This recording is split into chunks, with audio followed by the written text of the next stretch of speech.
Hello all வணக்கம் பீடா. Welcome to the show. Australia third டெஸ்டும் முடிஞ்சிருச்சு. ஆஸ்திரேலியா முடிஞ்ச கணக்குனா அதாவது இன்னும் 2 டெஸ்ட் இருந்தாலும் ஆஸ்திரேலியா 3-0. அதாவது 11 days. All it took was 11 days for England to lose the Ashes. இங்க இருந்து ஆரம்பிக்கலாம். என்ன நினைக்கிறீங்க? அதாவது ஒன்னே ஒண்ணு என்ன சொன்னோம்னா, டாஸ். இங்க எந்த டார்கெட்டையுமே இங்க சேஸே பண்ண முடியாது எடிலைட்லன்னு.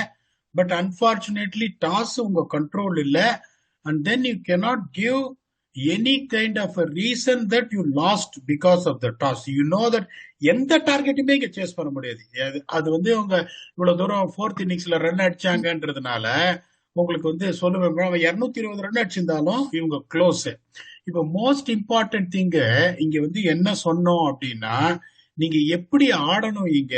ஒண்ணு, தேர்ட் இன்னிங்ஸ்லயும் ஃபோர்த் இன்னிங்ஸ்லயும் ஸ்பின்னர்ஸ் வந்து பிக்சருக்கு வருவாங்க அப்படின்னு சொன்னோம். நாதன் லைன் வந்து பியூட்டிஃபுல்லா போட்டாரு, அதுல எந்த சந்தேகமும் கிடையாது.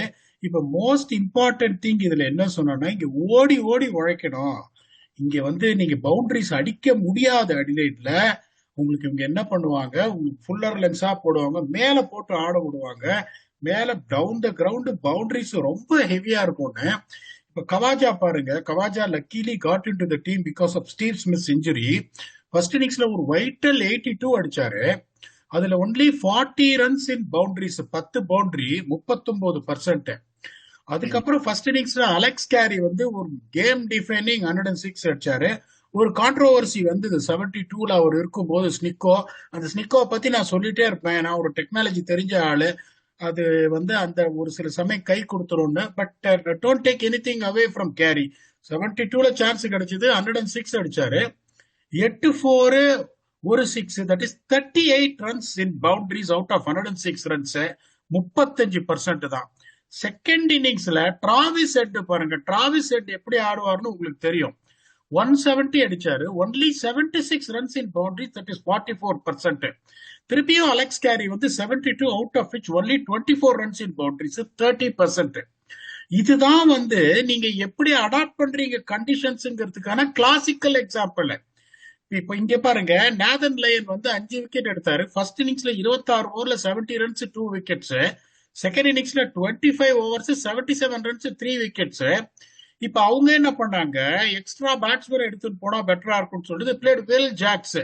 20 ஓவர்ல 105 run 2 wicket, that is 5 runs an over where you expected your spinner to either do the control job. That's what exactly magnificently Nathan Lyon did. Second இன்னிங்ஸ்ல 7 ஓவர்ல 26 ரன் ஒரு விக்கெட். சரி, நீங்க மோஸ்ட் இம்பார்ட்டன்ட் திங் நான் உங்களுக்கு கேட்கறேன், இந்த மாதிரி ஒரு சுச்சுவேஷன் நீங்க அனலைஸ் பண்றீங்க, 15 வருஷம் ஆச்சு டெஸ்ட் மேட்ச் ஆஸ்திரேலியால ஜெயிச்சு அப்படின்னா, இப்ப நீங்க என்ன கேள்வி கேட்கலாம், அப்ப என்ன பீடாக் பஷீர் வந்திருந்தா ஒரு ஃபர்ஸ்ட் இன்னிங்ஸ்ல 7 விக்கெட், செகண்ட் இன்னிங்ஸ்ல ஒரு 6 விக்கெட் எடுத்து மேட்சை முடிச்சிருவாரா?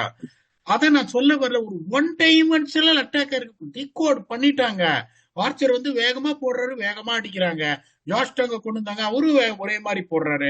பிரைடன் கார்ட்ஸ் ஒரே மாதிரி போடுறாரு. பென் ஸ்டோக்ஸ் ஒரே மாதிரி போடுறாரு. வேரியேஷன் கிடையாது. ஸ்பின்னர்ஸ் பாத்தீங்கன்னா ஜோ ரூட், பில் ஜாக்ஸ், இவங்க எப்படி ஜெயிப்பாங்க நான் உங்களுக்கு கேட்கறேன் உங்களுக்கு. அதுக்கப்புறம் ரெண்டாவது ஆர்ட் என்னன்னா, உங்களுக்கு அத டொமஸ்டிக் லெவல்லயே நான் சொல்லுவேன், ஓரளவுக்கு சீம் மூவ்மெண்ட் இருக்கிற பிச்சு, ஓரளவுக்கு உங்களை டெஸ்ட் பண்ற போலிங் அட்டாக். ஸ்டார்க் எல்லாம் பாத்தீங்கன்னா வேணும்னே கவர்ஸ் ஓப்பரா வச்சுன்னு அந்த 5th ஸ்டம்ப் லைன்ல டீஸ் பண்ணுவாரு. அதை விட்டு ஆட தெரியணும். நீங்க 30 பால் 40 பால் ஆட்டு அதுக்கப்புறம் நோண்டிங்கன்னா எந்த பிரயோஜனமும் கிடையாது. அந்த இது அவங்களோட வந்துட்டு பிஹேவ் மேப்பை பாருங்க, எல்லாம் point of contact 7th stump அங்கேருந்து நோண்டி நோண்டி கொடுக்குறாங்க. கேட்டா வந்துட்டு I want to play aggressive cricket, I want to put the pressure on Australia. இதை ஆஸ்திரேலியா சொல்லணும். 15 வருஷமா டெஸ்ட் ஜெயிக்காம இங்கிலாந்து சொல்லக்கூடாது. They are not learning from their mistakes. ஒரு டெஸ்ட் மேட்ச் தோத்துட்டு என்ன சொன்னாங்க, வந்துட்டு we took a complete break, இது ஃபிஷிங் கிஷிங்லாம் போனோம். இன்னொரு டெஸ்ட் மேட்ச் என்ன சொன்னாங்க, we overdid, over prepare பண்ணிட்டோம்ட்டாங்க. பண்ணிட்டு இப்ப நீங்க கணக்கு ரொம்ப அழகா சொல்றீங்க, எனக்கு வேலையை வந்து ஈஸி பண்றீங்க, 11 நாள்ல சீரீஸ் முடிஞ்சு போச்சு அப்படின்னு. இப்ப எனக்கு வந்து what is the way forward? நல்ல டீம், நான் திருப்பியும் சொல்றேன், one team that can really compete right no with Australia and Australia is not India, England. இத வச்சுன்னு 11 நாள்ல நீங்க கணக்கு சொல்றீங்க. 15 நாள் உங்களுக்கு டெஸ்ட் மேட்ச் டியூரேஷன், 11 நாள்ல சீரீஸ் வந்து 25வது நாள்ல கூட டிசைட் ஆகலாம். சீரீஸ் வந்து 25வது நாள்ல கூட டிசைட் ஆகலாம். பட் இவங்க 11 நாள்ல முடிச்சு கிளம்பிட்டாங்களே.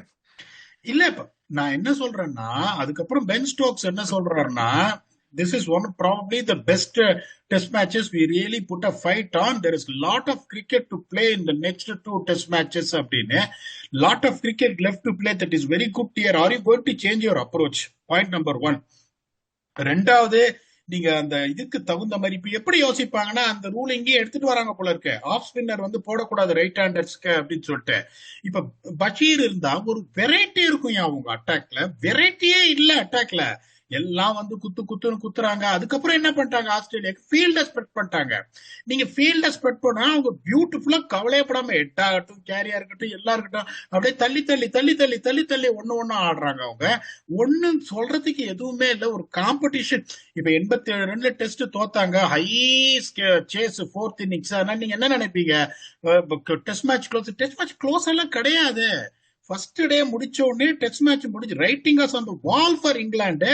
அவங்க என்ன சொல்றது, at least push the test match to 5th day. அது ஒண்ணுதான் பாசிட்டிவ். இதே ஒழிய கான்பிடண்டா நான் சொன்னேன், இந்த மாதிரி ஒரு ஈக்குவல் பேட்டில் இருக்கும், 5-0 நடக்காதுன்னு. I have to eat my words honestly. they are going to drop them 5-0. இதுல பேட் கமின்ஸும் அடுத்த மேட்ச் டவுட்ன்ட்டாரு. நேதன் லைன் அடுத்த மேட்ச் ஆட மாட்டாரு. யாராவது ஒருத்தர் கொண்டு வந்து நீசர் உள்ள வந்துருவாரு. கமின்ஸுக்கு பதிலா லைன் பதிலா இந்த குணநாயகன் எடுத்துன்னு வராங்களா, இல்லைன்னா ஆல் பேஸ் அட்டாக் போறாங்களா தெரியல. மெல்பர்ன்ல it looks very bad on England. I don't know whether they can make a fight and at least restore pride by winning one test match. நீங்க என்ன நினைக்கிறீங்க? ஒரு வருஷம் ஜெயிச்சிருவாங்க, ஆனா அது எப்பன்னு தெரியல. நானும் முதல்ல இங்கிலாந்து நினைச்சேன் உங்களை மாதிரிதான். பட் இவங்களை பார்த்தா இதுன்னு சொல்லி நான் 2வது டெஸ்ட்லயே இவங்க மேல எல்லாம் நம்பிக்கை வைக்க முடியாதுன்னு நினைச்சு வந்துட்டேன். அவங்க அப்ரோச் மாத்தணும் அப்படின்னா கண்டிப்பா மாத்தினா ஒரு டெஸ்ட் ஜெயிக்கலாம். ஏன்னா அவங்க எஸ்லூட் கிடையாது, கமின்ஸ் கிடையாது, லயான் கிடையாது. அப்படி இல்லாத ஆஸ்திரேலியாவை அப்ரோச்சை மாத்தினா அவங்க கண்டிப்பா ஜெயிக்க முடியும். பட் அது அவங்க எந்த அளவுக்கு பண்ணுவாங்க அப்படின்னு தெரியல. இப்ப மெக்கலமோட ஃபியூச்சரை பத்தி சொல்லுங்க. அவர் வந்து ஒரு பக்கம் புட் மை ஹேண்ட்ஸ் அப் அப்படிங்கிறாரு, பட் இல்ல இன்னொரு பக்கம் கண்டினியூ பண்ணணும்னு விரும்புறாரு.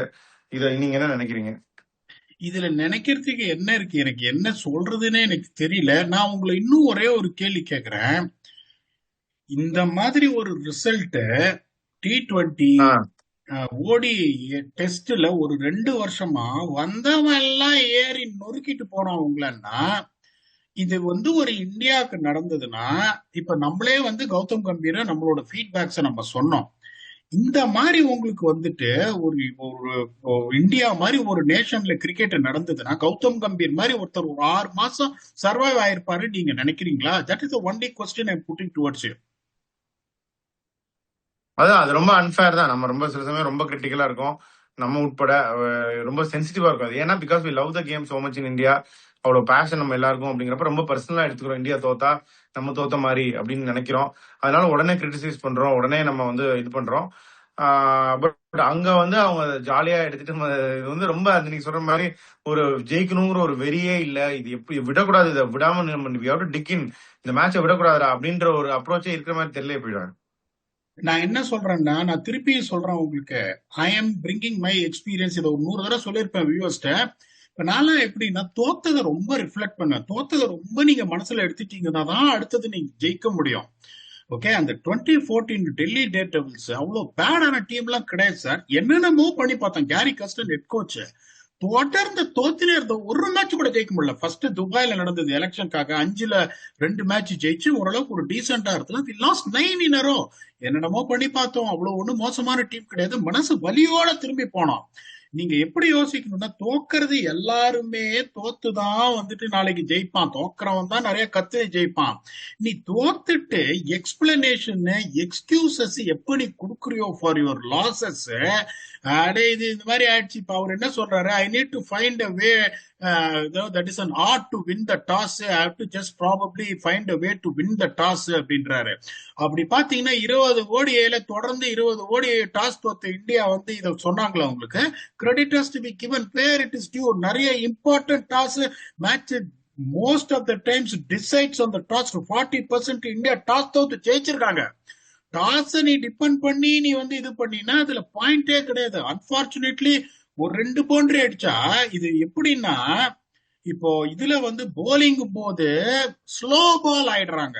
ஓகே, ஸ்லோ பால்ங்கிறது என்னன்னா, ஒரு 2 பவுண்டரி அடிச்சீங்கன்னா 4 பேர் பவுண்டரியில போட்டுறாங்க. பேட்டிங் ஆடும்போது என்ன ஆறாங்க, பேஸ் பால் ஆறாங்க. கடைசியில் இந்த ஸ்லோ பாலும் பேஸ் பாலும் சேர்ந்து என்ன ஆகுது, ரிசல்ட் பேஷ்டு பால் ஆயிடுது. இதுதான் வந்து நடந்துட்டு இருக்கு ஒரு 2 வருஷமா. உனக்கு ஸ்லோ பால் பிளஸ் பேஷ் பால் இஸ் ஈக்குவல் டு பேஷ்டு பால் அப்படின்னு. நீங்க என்ன பண்ணணும், ஒரு லெவலுக்கு மேல யோசிக்கணும். ஓகே, என்ன பண்ணாலும் ரிசல்ட் வரமாட்டேங்குது, அடி மறுநாட்டி ஓமன் அவையில நம்ம வாங்குறோம் அப்படின்னு. அதனாலதான் இந்த இந்தியா சீரீஸ் போது I was very very unhappy that India draw the series against this team. இவன்ட்ட நீ வந்து 2 டெஸ்ட் தோக்கவே கூடாது என்ன பொறுத்த வரைக்கும்.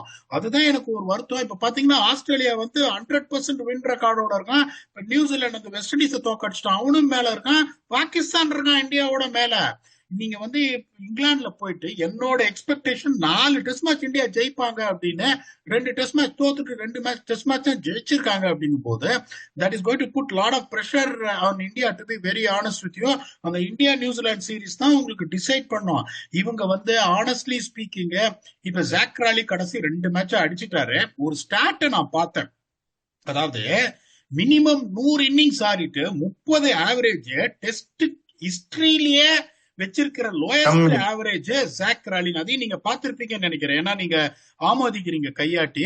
இப்ப நான் என்ன சொல்றேன்னா, இப்ப கடைசி 2 டெஸ்ட் மேட்ச் அவர் அடிச்சிட்டாரு ஜாக் ராலி, பியூட்டிஃபுல்லா ஆனாரு, இல்லன்னு சொல்ல. இப்ப நான் ஓரளவுக்கு மேல என்ன சொல்லுவேன், இந்த 2 டெஸ்ட் பெர்ஃபார்மன்ஸை பார்க்க மாட்டேன். இப்ப உனக்கு 5 டெஸ்ட் நான் கொடுக்குறேன், நீ ரெஸ்பான்சிபிளா ஆடணும். we should have the confidence when you bat that you're going to score runs. என்னன்னா டக்கட் கன்சிஸ்டன்டா அடிச்சுட்டு இருந்தாரு. இந்த சீரீஸ்ல லைட்டா அவருக்கு ரன் வரல.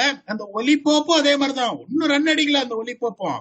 ஹாரி ப்ரூக்கும் பாத்தீங்கன்னா ஒரு எந்த கவலையும் கிடையாது சார், வந்து கண்டா பண்ண எல்லா பாலும் அடிக்கிறாரு. அந்த அந்த கடைசி டெஸ்ட் மேட்ச் தோத்தாங்க பாருங்க இங்கிலாந்து, அந்த மாதிரி ஒரு கமாண்டிங் பொசிஷனுக்கு. அதுல ஹாரி ப்ரூக் அவ்வளவு ரன் அடிச்சு எந்த பிரயோஜனமும் கிடையாது, திமிரா அடிச்சு ஷார்ட் எக்ஸ்ட்ரா ஆஃப் தூக்கி அவுட் ஆனாரு. அங்கேருந்து உங்களுக்கு கொலாப்ஸ் வந்ததுங்கும் போது நான் வந்து உங்களை ஒரு கேள்வி கேட்கிறேன். நீங்க வந்து ஒரு செலக்டரா இருக்கீங்க, ஒரு கோச்சா இருந்தீங்கன்னா, ஒரு வார்னிங் சிக்னல் வந்து நீங்க இவங்களுக்கு கொடுப்பீங்களா, இல்லைன்னா தோல்ல தட்டி no problem, we were unlucky, 3 test தான் தோத்துருக்கோம், will come back stack the 4th test சொல்லுவீங்களா? இல்ல நான் சொல்ற மாதிரி கூப்பிட்டீங்க பாரு, எல்லாருக்கும் இப்ப ஃபியூவல் தீர போறது, வண்டியில ரிசர்வ்ல இருக்கு, ஓடுற வரைக்கும் ஓடும், அதுக்கப்புறம் நீ பெட்ரோலை ஃபில் பண்ணலன்னா அதுக்கப்புறம் நீ வண்டியை விட்டு இறங்க வேண்டியதான் அப்படின்னு நான் சொல்லுவேன். நீங்க என்ன சொல்லுவீங்க? ஆர் ஆம் டூ ஹார்ஷ்? நான் சொல்றதை விட இப்ப இந்தியா வந்து எவ்வளவு ஒரு பியூட்டிஃபுல்லா ஒரு எக்ஸாம்பிள் செட் பண்றாங்க. அவங்க வந்து நீங்க பெர்ஃபார்ம் பண்ணல அப்படின்னா நாங்க மெரிட்ல நாங்க டீம் எடுப்போம், you deserve to be there, நீங்க ஒர்க் பண்ணுங்க, பெர்ஃபார்மன்ஸ் கொடுங்க, டீம்ல இருங்க அப்படின்றாங்க. கில்ல வந்து பெர்ஃபார்மன்ஸ்க்காக உட்கார வச்சிருக்காங்க அப்படிங்கிறது வந்து ஒரு பெரிய விஷயம். இப்போ ஜென்ரேஷனல் டேலண்ட் இல்ல அப்படின்னா, இப்போ ப்ரூக் மட்டும் என்ன ஜென்ரேஷன் டேலண்ட், பெரிய டிஃபரன்ஸ் இல்லையே. ஸோ கில்லுக்கு ஒரு இதுன்றப்ப அதே தான் ப்ரூக்குக்கும். ஸோ அவங்க எல்லாருமே அக்கௌண்டபிலிட்டி அப்படிங்கிறது ரொம்ப முக்கியம். அது இந்த டைம் அண்ட் ஏஜ்ல கண்ட்ரிக்காக விளையாடுறாங்க அப்படிங்கிறது இட்ஸ் அல்டிமேட் திங். ஸோ கண்டிப்பா வந்து தே ஹாவ் டு பி வாட்ச்ஃபுல்லா இருக்கணும், மைண்ட்ஃபுல்லா இருக்கணும்.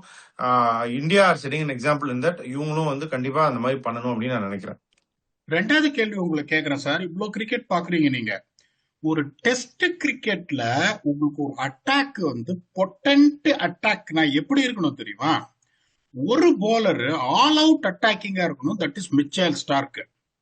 இன்னொரு போலர் எப்படின்னா கமின்ஸ் மாதிரி இருக்கணும், அட்டாக் டிஃபென்ஸ் ரெண்டுமே. இன்னொரு போலர் எப்படின்னா சல்லி ரன் கொடுக்காம இருக்கணும், தட் இஸ் மேத்யூ இவரு ஸ்காட் போலண்ட். அதுக்கப்புறம் a very good spinner who can choke the opposition in the middle overs with an economy of 2.8. இதுதான் உன்னோட போலிங் அட்டாக். நான் இங்கிலாந்துக்கு வரேன். உங்களுக்கு ஜோஃப்ரா ஆர்ச்சர் அந்த மாதிரி ஒரு பிளிஸ்டரிங் அட்டாக் போலர், அவர் விட்டுருங்க ஒரு பக்கம். ஜாஷ் டங்கால உங்களுக்கு 3.2ல போக முடியுமா? முடியாது. பிரைடன் கார்ஸால 3.2 ரன்ஸ் அண்ட் ஓவர் போக முடியுமா? முடியாது. ஹப்கின்சனால 3.2 ரன்ஸ் அண்ட் ஓவர் போக முடியுமா? முடியாது. உங்களுக்கு ஒரு ஸ்பின்னர் நேதர்லைனோட கிளாஸுக்கு அவர் விக்கெட்டும் எடுப்பாரு, ஸ்டைஃபலும் பண்ணுவாரு. அந்த மாதிரி அட்லீஸ்ட் ஒரு போலர் ஒரு 25 ஓவர்ல 69 ரன் கொடுக்கிற ஒரு ஸ்பின்னர் உங்களுக்கு டெஸ்ட் கிரிக்கெட்ல இருக்கானா? இல்ல. இத வச்சுன்னு நீங்க எப்படி வந்து ஃப்ளோ ஆஃப் ரன்ஸை கண்ட்ரோல் பண்ணுவீங்க? 2வது எப்படி பிரஷர் பண்ணி விக்கெட் எடுப்பீங்க? நீங்க சொல்லுங்க சார். இல்ல அதுதான் அவங்களுக்கு வந்து ஃபர்ஸ்ட்ல இருந்தே அவங்க தேவர் இது. Archer as a leader of the attack is a big let down period. End of the day, Starc வந்து stood up to be counted, but Archer வந்து he failed. இவங்களால வந்து மார்க் வுட் இன்ஜுரி ப்ரோன்னு பவுலிங் அட்டாக்கும் அவங்களால சரியா assemble பண்ண முடியல, பேட்டிங்கும் அவங்களால வந்து அப்ளை பண்ணி விளையாட முடியல. பெரிய overhaul is needed at this point of time. அப்பதான் நீங்க எப்படி யோசிக்கணும், நீங்க வந்து இந்த மாதிரி ஒரு ஆல் அவுட் அட்டாக் எடுத்துன்னு போறீங்க. ஜார்ஜ் வேகமா போடுறாரு, இல்லன்னு சொல்ல. கார்ஸும் வந்து வேகமா போடுறாரு, அட்கின்சனும் வேகமா போடுறாரு. அதெல்லாம் நோ ஒன் இஸ் மார்க் விட்டு பறக்க விடுறாரு, அதெல்லாம் இல்லன்னு சொல்லல. ஒரு லெவலுக்கு மேல உங்களுக்கு இந்த ஆல் அவுட் அட்டாக் இந்த காலத்துல கேம் ஃபாஸ்டா போகுது டெஸ்ட் கிரிக்கெட்ல. இப்போ ஒரு 2000 ஏர்லி 2000 ஒரு நாளைக்கு 250 ரன் நீங்க அடிச்சீங்கன்னா கமாண்டிங் பொசிஷன் போடுவாங்க நியூஸ் பேப்பர்ல. இந்தியாவான கமாண்டிங் பொசிஷன் ஆஃப்டர் டே 1 எவ்வளவு ஆச்சு? ஆமா. 252க்கு 6 கமாண்டிங் பொசிஷன். இப்ப நீங்க ஒரு நாளைக்கு 310 அடிச்சீங்கன்னா நார்மல் நாம் அது. அப்படிங்கும் போது அந்த மாதிரி ஆடுறாங்க போது ஸ்டைஃபிள் பண்றதுக்கு அட்லீஸ்ட் ஒரு ஃபாஸ்ட் பவுலர் ஒரு ஸ்பின்னர் இருக்கணும். நீங்க அந்த basic components what is required this is to bowl opposition out, அந்த காம்போசிஷன் உங்களுக்கு இல்ல. அதுக்கப்புறம் பேட்டிங் நான் பேஸ் பால் தான் ஆடுவேன், I'm not going to hang around, I'm going to put the pressure on the போலர்ஸ்ன்ற மாதிரி நீங்க ஆடினீங்கன்னா when you are playing against quality opposition. இன்னொன்னு சொல்றேன் உங்களுக்கு, இப்போ ஷமி வெளியில போயிட்டாரு, நோ மேட்டர் வாட். இப்போ ஒரு எக்ஸாம்பிளுக்கு சொல்றேன், இப்ப பும்ரா, ஷமி, உங்களுக்கு இந்த மாதிரி 2 போலர் உங்களுக்கு ஒரு எந்தாவது எல்லா டீம்லயும் இருந்தாங்கன்னா வெஸ்ட் இண்டீஸ் தோத்துருவாங்க இவங்க. இப்ப வெஸ்ட் இண்டீஸ் வந்து 2 நல்ல ஃபாஸ்ட் போலர் ஒரு ஸ்பின்னர் கொண்டு வந்தாங்கன்னா வெஸ்ட் இண்டீஸ் தோத்துருவாங்க இங்கிலாந்து, அதுல எந்த சந்தேகமும் கிடையாது. This is what exactly unfortunately it is happening for England. இந்த மாதிரி போச்சுன்னா England cricket is one of the most famous sport in England. இந்த மாதிரி ரிசல்ட்ஸ் அவங்க ப்ரொடியூஸ் பண்ணாங்கன்னா, particularly if they're going to other embarrassment of playing the qualifiers for the world cup 2027, எந்த அளவுக்கு இங்கிலாந்துல கிரிக்கெட் ஃபேமஸா ஃபியூச்சர்ல இருக்குன்றது ஒரு மிகப்பெரிய கேள்விக்குறியா இருக்குன்றது என்னோட தாழ்மையான கருத்து. அன்மியூட் பண்ணுங்க சார். கரெக்ட். இவங்க 76% சக்சஸ் ரேட் வச்சிருக்காங்களாம். இவங்க மத்த டீம்ஸ் எல்லாம் சேர்த்து இந்தியா ஆஸ்திரேலியாவோட கூட அப்படியே சிரிக்குது. 20 சம்திங் வச்சிருக்காங்க சக்சஸ் ரேட்டு. 3 சீரீஸ் ஆடி 3மே தோத்துருக்காங்க. ஸோ அதனால இப்ப நீங்க சொல்ற மாதிரி வெஸ்ட் இண்டீஸோட ஆடினாலும் தோக்குறதுக்கு வாய்ப்பு இருக்கு. அவங்க வந்து ஓவரால் பண்ணணும் கண்டிப்பா அந்த செட்டப்பை. அவங்க அதை பண்ணுவாங்களா அப்படின்னு வெயிட் பண்ணி தான் பார்க்கணும் போயிட்டா. இல்லாட்டி அகைன் திருப்பி திருப்பி இதே பண்ணிட்டு அவங்க என்ன வேணா ரீசன் சொல்லிக்கலாம். பட் ரிசல்ட் இல்லாதப்ப ரீசன் மட்டும் never be valid enough. So people want result, nobody wants reasons. பாப்போம் என்ன ஆகுது அப்படின்னு. உங்க ஃபைனல் தாட்ஸும் சொல்லிடுங்க. அதான் சொல்றேன், ஃபைனலி நீங்க என்ன பண்ணணும், அந்த இந்த பர்டிகுலர் காம்பினேஷன் வாட் அந்த ஸ்டைல் ஆஃப் பிளே ரெண்டையும் மாத்தி ரிஜிட் ஒரு 3-4 பேட்ஸ்மேனு, ஹேங் அரௌண்ட் பண்ற பேட்ஸ்மேனு, ஒரு 2 போலர், 4 ஒரு மேனி பொழுது ஒரு 1 ஒரே இந்த கிறிஸ் வோக்ஸ் சொல்ற பாருங்க, he was that kind of a bowler who can give you the 26 overs 74 new ball அங்க இங்க அலைய விடுவாரு. அதுவும் போச்சு அவங்களுக்கு. முந்தி எல்லாம் பாத்தீங்கன்னா அந்த காலத்துல டெரிக் பிரிங்கிள்னு ஒருத்தர் இருப்பாரு, இப்படி ஓடி வந்து 105 106 கிலோமீட்டர் போனா அடிக்கவே முடியாது அவரை, அப்படியே ஒரே இடத்துல போட்டுனே இருப்பாங்க. அந்த மாதிரி வளர்ந்து வந்த டீம் தான் இங்கிலாந்து. ஒரு ஜான் எம்புரி, எட்டி ஹெமிங்ஸ், கிராம்ஸ்வான் சல்லி ரன் கொடுக்க மாட்டாரு. Moti Panesar was also his partner when they play in the subcontinent. இப்ப சுத்தமா தூரமா ஓடி வருவார் லெப்ட் ஹேண்ட் ஸ்பின்னர். அதான் சொல்றேன். இப்ப நான் வந்துட்டு உங்களுக்கு ஒன்னே ஒன்று சொல்றேன், Shoaib Bashir is beautifully extraordinary அப்படின்னு ஹையா ரேட் பண்றாங்க. ஹையா ரேட் பண்ணீங்கன்னா நீ எல்லா சர்ஃபேஸ்லயும் நேதன் லைனுக்கு அவன் சான்ஸ் கொடுக்குற மாதிரி ஆடணும்யா. You are rating him high, you are saying that you can win test matches as a spinner போது அவரை நீங்க வந்து ஒண்ணுமே காட்டாம நெட்ஸ் ஹீரோவா வச்சிருக்கீங்கன்னா what is the point when the other opposition Nathan Lyon is running through you? They have serious things to think about. ஏன்னா என்ன பொறுத்த வரைக்கும் அவங்க ஒரு WTC இது வந்து காலி. அவங்க இனிமே ஃபைனல்ஸ் எட்டி கதவுல இருந்து கூட ஜன்னல்ல இருந்து கூட பார்க்க முடியாது அவங்க காணு. பட் ஒன்லி திங் இஸ், இப்ப இன்னும் 2 டெஸ்ட் மேட்ச் ஆஸ்திரேலியா ஜெயிச்சாங்கன்னா ஆல்மோஸ்ட் ஒரு கையை வச்சிருவாங்க WTC ஃபைனல்ஸ்ல. ஏன்னா வெஸ்ட் இண்டீஸ ஒயிட் வாஷ் பண்ணாங்க, இப்ப இவங்களையும் 5-0 ஒயிட் வாஷ் பண்றாங்கன்னா உங்களுக்கு 8 மேட்ச் 8 டெஸ்ட் 8 out of 8 ஜெயிச்சு அவங்க மிஸ் ஆகிறதுக்கான வாய்ப்பு ரொம்ப கம்மி. At least on that front to have the competition, England has to do something to plug 1 or 2 test matches from Australia. பாப்பா என்ன நடக்குதுன்னு. அடுத்த டெஸ்ட் மேட்ச் பாக்ஸிங் டே மெல்பர்ன்ல, அதுவும் ஒரு டஃப்பான venue which is always suited Australia. They beat India last time in India today. We'll come back and do a complete preview on the conditions, what is going to happen with your very own Octopus. Until then, thanks a lot and bye bye.